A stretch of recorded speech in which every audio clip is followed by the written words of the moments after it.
Good evening, and welcome back to Scary Stories. As always, make sure you're in your comfy pajamas and your favorite blanket with your best stuffed friend with you, and let's get ready for some scares. Tonight, our story is called The Wendigo. A wealthy man wanted to go hunting in a part of northern Canada where few people had ever hunted. He traveled to a trading post and tried to find a guide to take him, but no one would do it. It was too dangerous, they said. Finally, he found an Indian who needed money badly, and he agreed to take him. The Indian's name was Defago. They made camp in the snow near the large frozen lake. For 3 days they hunted, but they had nothing to show for it. The third night, a windstorm came up. They lay in their tent listening to the wind howling and the trees whipping back and forth. To see the storm better, the hunter opened the tent flap. What he saw startled him. There wasn't a breath of air stirring, and the trees were standing perfectly still. Yet he could hear the wind howling. And the more he listened, the more it sounded as if it were calling Defago's name. Defago, it called. Defago. I must be losing my mind, the hunter thought.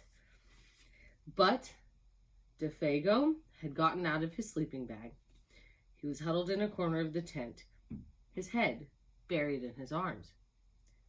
"What's this all about?" the hunter asked. "It's nothing," Defago said, but the wind continued to call to him, and Defago became more tense and more restless. Defago, it called. Defago.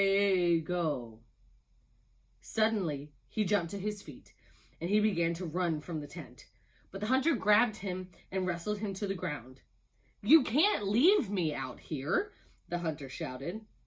Then the wind called again, and Defago broke loose and ran into the darkness. The hunter could hear him screaming as he went. Again and again he cried, "Oh, my fiery feet, my burning feet of fire!" Then his voice faded away and the wind died down. At daybreak, the hunter followed Defago's tracks in the snow. They went through the woods, down toward the lake, then out onto the ice. But soon he noticed something strange.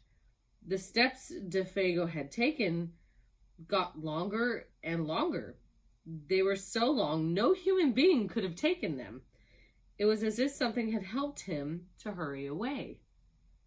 The hunter followed the tracks out to the middle of the lake, but there they disappeared. At first he thought Defago had fallen through the ice, but there wasn't any hole. Then he thought that something had pulled him off the ice into the sky. But that also made no sense. As he stood wondering what had happened, the wind picked up again. Soon it was howling as it had the night before.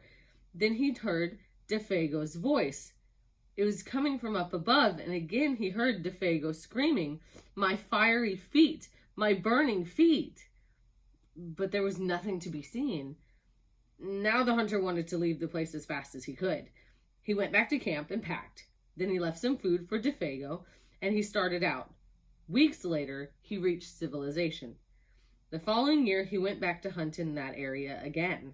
He went to the same trading post to look for a guide. The people there could not explain what had happened to Defago that night, but they had not seen him since then. "Maybe it was the Wendigo," one of them said, and he laughed. "It's supposed to come with the wind. It drags you along at great speed until your feet are burned away, and more of you than that. Then it carries you into the sky, and it drops you. It's just a crazy story, but that's what some of the Indians say." A few days later, the hunter was at the trading post again, and an Indian came in and sat by the fire. He had a blanket wrapped around him, and he wore his hat so that you couldn't see his face. The hunter thought that there was something familiar about him. He walked over and asked, "Are you Defago?" The Indian didn't answer.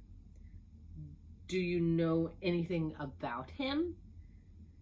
No answer. He began to wonder if something was wrong, if the man needed help, but he couldn't see his face. Are you all right? He asked. No answer. To get a look at him, he lifted the Indian's hat. Then he screamed. There was nothing under the hat but a pile of ashes. And that's the end of that. As always, good night.